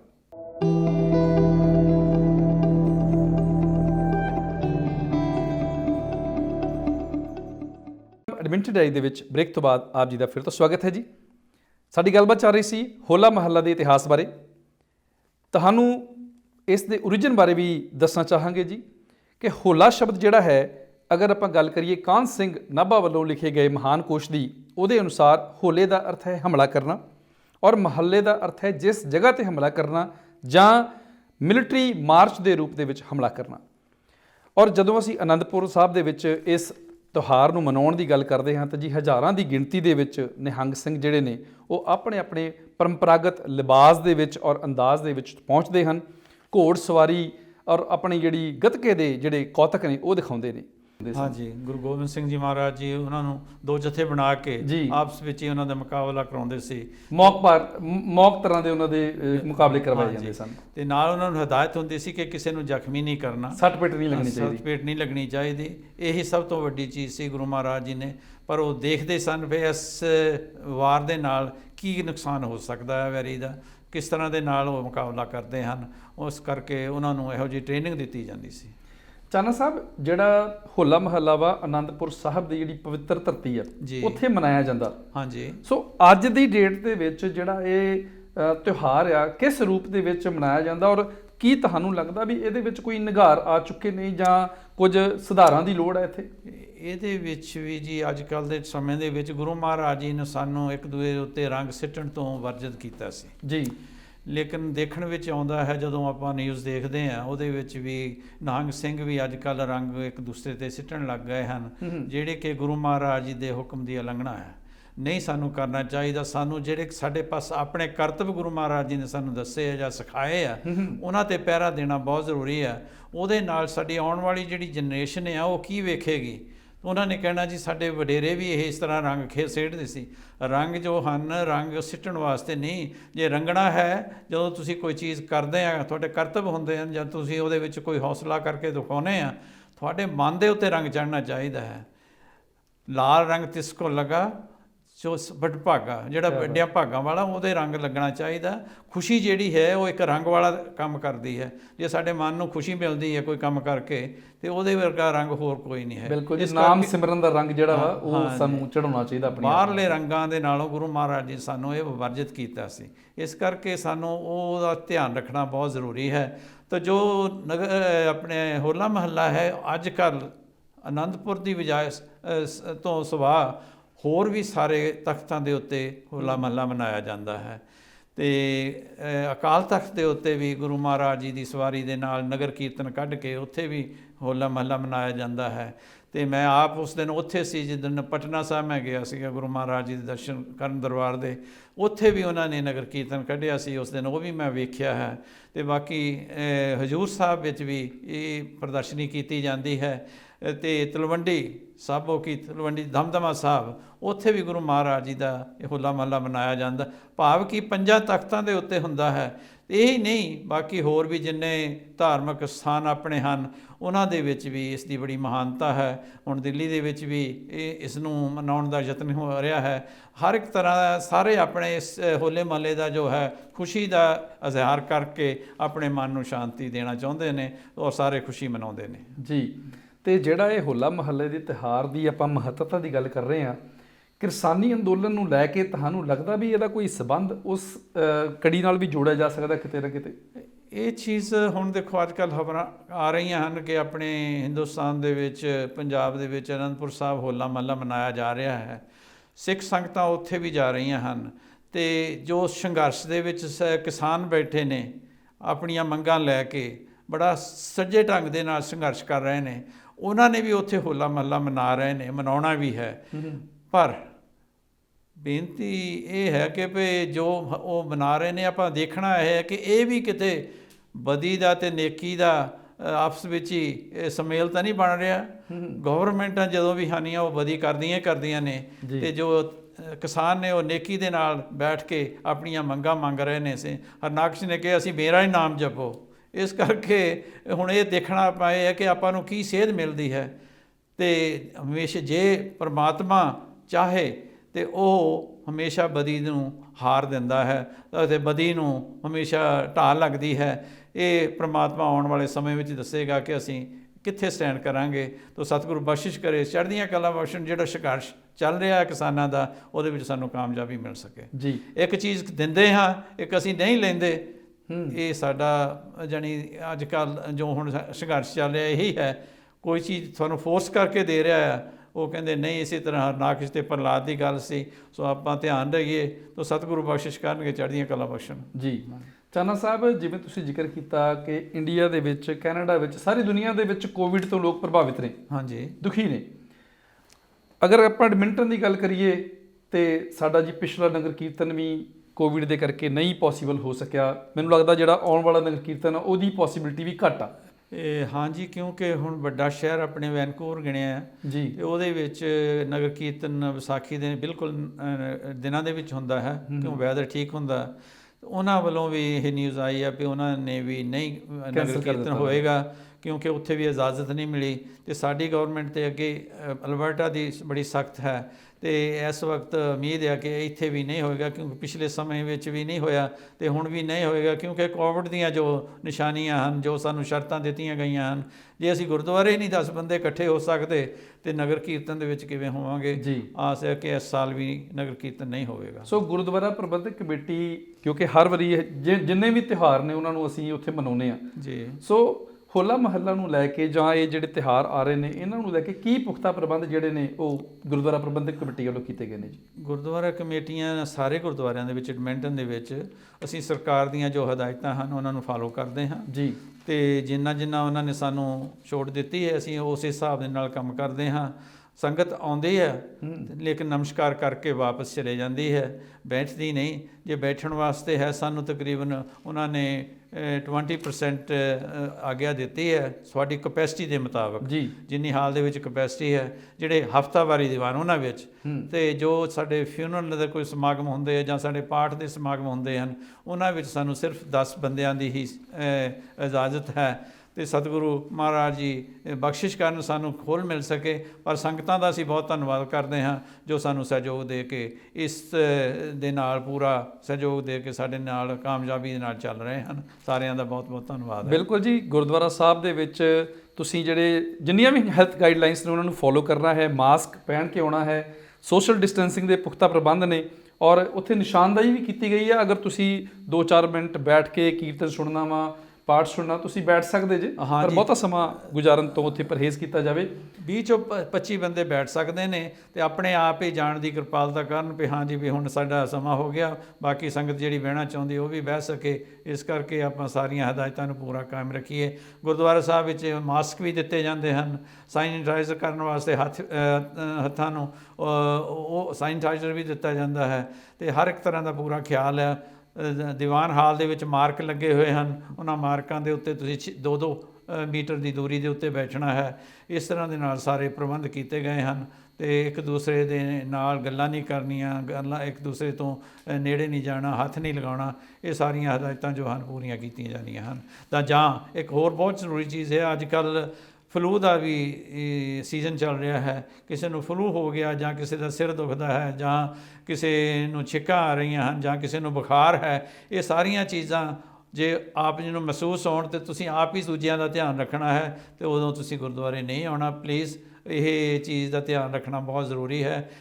ਜੇ ਅਸੀਂ ਆਪਣਾ ਸੇਫਟੀ ਚਾਹੁੰਦੇ ਹਾਂ ਤੇ ਦੂਸਰੇ ਦੀ ਵੀ ਸੇਫਟੀ ਆਪਣੇ ਆਪ ਹੋ ਜਾਏਗੀ। ਸੋ ਆਪਣਾ ਭਲਾ ਕਰਕੇ ਦੂਸਰੇ ਦਾ ਭਲਾ ਕਰਨਾ ਵੀ ਸਾਡਾ ਫਰਜ਼ ਬਣਦਾ ਹੈ ਤੇ ਇਹ ਚੀਜ਼ਾਂ ਦਾ ਬਹੁਤ ਧਿਆਨ ਰੱਖਣਾ। ਕੋਵਿਡ-19 ਜਿਹੜਾ ਹੈ ਇਹ ਬਿਨ ਬੁਲਾਇਆ ਹੀ ਸਾਰੇ ਸੰਸਾਰ ਵਿੱਚ ਆ ਗਿਆ ਹੈ। ਇਹ ਤੋਂ ਪਤਾ ਲੱਗਦਾ ਹੈ ਕਿ ਕੁਦਰਤ ਵੀ ਕੋਈ ਚੀਜ਼ ਹੈ, ਉਹ ਪ੍ਰਮਾਤਮਾ ਨੂੰ ਪਤਾ ਨਹੀਂ ਕੀ ਮਨਜ਼ੂਰ ਹੈ ਤੇ ਉਸ ਦੇ ਭਾਣੇ ਵਿੱਚ ਰਹਿ ਕੇ ਆਪਾਂ ਇਹ ਸਾਰੀ ਆਫਤ ਦਾ ਸਮਾਂ ਹੈ ਕੱਟਣਾ ਹੈ। ਪਰ ਗੁਰੂ ਮਹਾਰਾਜ ਜੀ ਨੇ ਬਨਸਪਤੀ ਜੋ ਬਣਾਈ ਹੈਗੀ, ਕੁਦਰਤ ਦਿਸੈ ਕੁਦਰਤ ਸੁਣੀਐ, ਕੁਦਰਤ ਭਉ ਸੁਖਸਾਰ, ਕੁਦਰਤ ਪਾਤਾਲੀ ਆਕਾਸੇ, ਕੁਦਰਤ ਸਰਬ ਆਕਾਰ।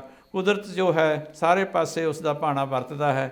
ਕੁਦਰਤ ਦੇ ਹਿਸਾਬ ਦੇ ਨਾਲ ਹੀ ਆਪਾਂ ਹੁਣ ਬਸੰਤ ਰੁੱਤ ਆਈ ਹੈ, ਇਹਦੇ ਵਿੱਚ ਆਪਾਂ ਕਿੰਨਾ ਸੋਹਣਾ ਸੀਨ ਦੇਖਦੇ ਹਾਂ, ਕਿੰਨੇ ਸੋਹਣੇ ਤਾਰੇ ਹਨ, ਆਕਾਸ਼ ਕਿੰਨਾ ਸੋਹਣਾ ਹੈ। ਜਦੋਂ ਸੂਰਜ ਚੜ੍ਹਦਾ ਹੈ ਧਰਤੀ ਦੇ ਉੱਤੇ ਹਰਿਆਵਲ ਦਿਸਦੀ ਹੈ, ਬਨਸਪਤੀ ਫੁੱਲਦੀ ਹੈ। ਕਬੀਰ ਸਾਹਿਬ ਕਹਿੰਦੇ ਨੇ ਮੌਲੀ ਧਰਤੀ ਮੌਲਿਆ ਆਕਾਸ਼, ਘਟ ਘਟ ਮੌਲਿਆ ਆਤਮ ਪ੍ਰਕਾਸ਼। ਆਤਮ ਪ੍ਰਕਾਸ਼ ਦਾ ਮਤਲਬ ਸਾਡੇ ਮਨ ਨੂੰ ਖੁਸ਼ੀ ਮਿਲਦੀ ਹੈ, ਸਾਡੇ ਮਨ ਨੂੰ ਬੜਾ ਹੀ ਜਾਣੀ ਪਿਆਰ ਮਿਲਦਾ ਹੈ ਕਿਉਂ ਹਰਿਆਲੀ ਵੇਖ ਕੇ। ਹੁਣ ਇੱਕ ਫੁੱਲ ਹੈ, ਫੁੱਲ ਦੇਖੋ ਕਿੰਨਾ ਸੋਹਣਾ ਨਿਕਲਦਾ ਹੈ। ਉਹ ਫੁੱਲ ਇੱਕ ਮਿੱਟੀ ਦੇ ਵਿੱਚੋਂ ਇੱਕ ਬੀਜ ਬੀਜਦੇ ਹਾਂ, ਉਹਦੇ ਵਿੱਚੋਂ ਨਿਕਲ ਕੇ ਜਦ ਉਹਦੀ ਸੋਹਣਾਪਨ ਵੇਖਦੇ ਹਾਂ ਤਾਂ ਸਾਡਾ ਮਨ ਕਿੱਦਾਂ ਖਿੜਦਾ ਹੈ। ਉਹ ਫੁੱਲ ਦੀ ਦੇਖੋ ਉਹਦੀ ਬਣਾਵਟ ਕਿਹੋ ਜਿਹੀ ਪਰਮਾਤਮਾ ਨੇ ਬਣਾਈ ਹੈ, ਉਸ ਦੇ ਵਿੱਚ ਖੁਸ਼ਬੂ ਕਿੱਥੋਂ ਪਾਈ ਹੈ। ਬਿਲਕੁਲ ਖੁਸ਼ਬੂ ਜੋ ਹੈ ਆਪਾਂ ਫੜ ਨਹੀਂ ਸਕਦੇ, ਦੇਖ ਨਹੀਂ ਸਕਦੇ, ਲੇਕਿਨ ਉਸ ਨੂੰ ਫੀਲ ਕਰ ਸਕਦੇ ਹਾਂ। ਇਹ ਗੁਰੂ ਮਹਾਰਾਜ ਜੀ ਦੀ ਉਸ ਅਕਾਲ ਪੁਰਖ ਦੀ ਜੋ ਹੈ ਇੱਕ ਸਾਡੇ ਤੇ ਉੱਤੇ ਬਹੁਤ ਕਿਰਪਾ ਹੈ। ਉਹ ਖੇਤੀਬਾੜੀ ਦੇ ਉੱਤੇ ਗੱਲ ਆਉਂਦੀ ਹੈ, ਇੱਕ ਬੀਜ ਬੀਜਦੇ ਹਾਂ ਸਾਨੂੰ ਕਿੰਨਾ ਕੁਝ ਮਿਲ ਜਾਂਦਾ ਹੈ। ਉਹ ਸਾਡੀ ਬਨਸਪਤੀ ਹੀ ਹੈ ਜੋ ਸਾਨੂੰ ਇਹ ਧਰਤੀ ਵਿੱਚੋਂ ਮਿਲਦੀ ਹੈ। ਤਾਂ ਹੀ ਗੁਰੂ ਮਹਾਰਾਜ ਜੀ ਨੇ ਕਿਹਾ ਹੈ, ਸ਼ਲੋਕ ਆਪਾਂ ਪੜ੍ਹਦੇ ਹਾਂ ਰੋਜ਼, ਪਵਨ ਗੁਰੂ ਪਾਣੀ ਪਿਤਾ ਮਾਤਾ ਧਰਤ ਮਹਤ ਦਿਵਸ ਰਾਤ ਦੋਦਾਈ ਦਾਇਆ ਖੇਲੇ ਸਗਲ ਜਗਤ। ਚੰਗਿਆਈਆਂ ਬੁਰਿਆਈਆਂ ਵਾਚੇ ਧਰਮ ਹਦੂਰ, ਕਰਮੀ ਆਪੋ ਆਪਣੀ ਕੇ ਨੇੜੇ ਕੈ ਦੂਰ। ਇਹਦੇ ਵਿੱਚ ਸਾਰੀ ਚੀਜ਼ ਕਵਰ ਹੁੰਦੀ ਹੈ ਜੋ ਆਪਾਂ ਅੱਜ ਸਾਰਾ ਬੋਲੇ ਹਾਂ, ਇਹਦੇ ਵਿੱਚ ਸਾਰਾ ਕੁਛ ਹੀ ਆ ਜਾਂਦਾ ਹੈ। ਅਤੇ ਆਪਾਂ ਨੂੰ ਗੁਰੂ ਮਹਾਰਾਜ ਨੇ ਜੋ ਰਾਹ ਦੱਸਿਆ ਹੈ ਆਪਾਂ ਉਹਦੇ 'ਤੇ ਚੱਲ ਕੇ ਆਪਣਾ ਜੀਵਨ ਸਫਲ ਬਣਾਈਏ। ਇਹ ਸਭ ਤੋਂ ਵੱਡੀ ਚੀਜ਼ ਹੈ। ਕੋਵਿਡ ਦੀਆਂ ਬਿਮਾਰੀਆਂ ਉੱਥੇ ਨਹੀਂ ਆਉਂਦੀਆਂ ਜਿੱਥੇ ਨਾਮ ਜਪਿਆ ਜਾਵੇ, ਉਹ 'ਤੇ ਭਰੋਸਾ ਰੱਖਿਆ ਜਾਵੇ, ਗੁਰੂ ਮਹਾਰਾਜ ਦੇ ਉੱਤੇ ਆਪਾਂ ਉਹਨਾਂ ਬਾਰੇ ਅਰਦਾਸ ਕਰੀਏ, ਪ੍ਰੇਅਰ ਕਰਕੇ ਗੁਰੂ ਮਹਾਰਾਜ ਤੋਂ ਆਪਾਂ ਮੰਗ ਮੰਗੀਏ ਕਿ ਸਾਰੇ ਸੰਸਾਰ ਦਾ ਭਲਾ। ਆਪਾਂ ਅਰਦਾਸ ਵਿੱਚ ਮੰਗਦੇ ਹੀ ਹਾਂ ਸਰਬੱਤ ਦਾ ਭਲਾ। ਇਹ ਵੀ ਸਾਨੂੰ ਜੋ ਮਹਾਂਮਾਰੀ ਹੈ ਇਸ ਤੋਂ ਵੀ ਸਾਨੂੰ ਛੁਟਕਾਰਾ ਦੇ ਕੇ ਆਪਣੇ ਸੰਸਾਰ ਦੇ ਵਿੱਚ ਖੁਸ਼ੀਆਂ ਖੇੜੇ ਬਖਸ਼ਿਸ਼ ਕਰਨ। ਇਹੀ ਸਾਡਾ ਮੇਨ ਮਕਸਦ ਹੈ ਅੱਜ ਦੇ ਪ੍ਰੋਗਰਾਮ ਦਾ। ਜੀ ਬਿਲਕੁਲ ਜੀ, ਅਸੀਂ ਪ੍ਰਮਾਤਮਾ ਅੱਗੇ ਸਰਬੱਤ ਦੇ ਭਲੇ ਦੀ ਅਰਦਾਸ ਕਰਦੇ ਹਾਂ ਕਿ ਇਹ ਜਿਹੜੀ ਮਹਾਂਮਾਰੀ ਆਈ ਹੋਈ ਆ ਇਸ ਦਾ ਜਲਦੀ ਤੋਂ ਜਲਦੀ ਨਿਜਾਤ ਪਾਈਏ ਔਰ ਬੈਕ ਟੂ ਨਾਰਮਲ ਲਾਈਫ ਜਿਹੜੀ ਹੈ ਉਹਦੇ ਵਿੱਚ ਆਈਏ। ਚਾਨਾ ਸਾਹਿਬ ਤੁਸੀਂ ਇੰਨੀਆਂ ਸੋਹਣੀਆਂ ਗੱਲਾਂ ਕੀਤੀਆਂ ਜੀ, ਖਾਸ ਕਰਕੇ ਹੋਲਾ ਮਹੱਲਾ ਦਾ ਇਤਿਹਾਸ ਜਿਹੜਾ ਸਾਡੇ ਦਰਸ਼ਕਾਂ ਦੇ ਨਾਲ ਸਾਂਝਾ ਕੀਤਾ। ਇਸ ਸਾਰੇ ਜਾਣਕਾਰੀ ਦੇ ਲਈ ਆਪ ਜੀ ਦਾ ਬਹੁਤ ਬਹੁਤ ਧੰਨਵਾਦ ਹੈ। ਵਾਹਿਗੁਰੂ ਜੀ ਕਾ ਖਾਲਸਾ, ਵਾਹਿਗੁਰੂ ਜੀ ਕੀ ਫਤਿਹ। ਨਾਲ ਮੈਂ ਇਹ ਹੈ ਵੀ ਇਸ ਤਿਉਹਾਰ ਦੀਆਂ ਸਾਰਿਆਂ ਨੂੰ ਲੱਖ ਲੱਖ ਵਧਾਈਆਂ ਦਿੰਦਾ ਹਾਂ। ਨਾਲ ਪੰਜਾਬੀ ਨੈਸ਼ਨਲ TV ਦੇ ਧੰਨਵਾਦੀ ਹਾਂ ਜਿਹੜੇ ਇਹੋ ਜਿਹੀਆਂ ਸੋਹਣੀਆਂ ਚੀਜ਼ਾਂ ਲਿਆ ਕੇ ਸੰਗਤਾਂ ਅੱਗੇ ਪੇਸ਼ ਕਰਦੇ ਹਨ। ਸਾਰਿਆਂ ਦਾ ਬਹੁਤ ਬਹੁਤ ਧੰਨਵਾਦ ਹੈ। ਮਨਜੀਤ ਸਿੰਘ ਜੀ ਤੁਹਾਡਾ ਬਹੁਤ ਬਹੁਤ ਧੰਨਵਾਦ ਹੈ। ਤੁਹਾਡੇ ਸਟਾਫ ਸਾਰੇ ਦਾ ਬਹੁਤ ਬਹੁਤ ਧੰਨਵਾਦ ਹੈ। ਵਾਹਿਗੁਰੂ ਜੀ ਕਾ ਖਾਲਸਾ, ਵਾਹਿਗੁਰੂ ਜੀ ਕੀ ਫਤਿਹ। ਸੋ ਇਹ ਸਨ ਸਰਦਾਰ ਬਲਬੀਰ ਸਿੰਘ ਚਾਨਾ ਜਿਹੜੇ ਕਿ ਵੱਖ-ਵੱਖ ਅਹੁਦਿਆਂ 'ਤੇ ਗੁਰਦੁਆਰਾ ਮਿਲਵੁੱਡ ਦੇ ਵਿੱਚ ਸੇਵਾ ਨਿਭਾ ਚੁੱਕੇ ਹਨ ਔਰ ਅੱਜ ਇਹਨਾਂ ਨੇ ਆਪਣਾ ਸਮਾਂ ਸਾਨੂੰ ਦਿੱਤਾ ਔਰ ਅਹਿਮ ਮੁੱਦਾ ਹੋਲਾ ਮਹੱਲਾ ਦਾ ਇਤਿਹਾਸ ਬਾਰੇ ਤੁਹਾਡੇ ਨਾਲ ਜਾਣਕਾਰੀਆਂ ਸਾਂਝੀਆਂ ਕੀਤੀਆਂ। ਆਸ ਕਰਦੇ ਹਾਂ ਕਿ ਪ੍ਰੋਗਰਾਮ ਤੁਹਾਨੂੰ ਪਸੰਦ ਆਇਆ ਹੋਵੇਗਾ। ਆਉਣ ਵਾਲੇ ਐਪੀਸੋਡਸ ਦੇ ਵਿੱਚ ਐਡਮਿੰਟਨ ਸ਼ਹਿਰ ਦੇ ਹੋਰ ਚਿਹਰੇ ਤੁਹਾਡੇ ਰੂਬਰੂ ਕਰਨ ਦਾ ਯਤਨ ਕਰਾਂਗੇ ਜੀ। ਤਦ ਤੱਕ ਮਨਜੀਤ ਸਿੰਘ ਫੇਰੂਮਾਨ ਨੂੰ ਦਿਓ ਜੀ ਇਜਾਜ਼ਤ। ਧੰਨਵਾਦ।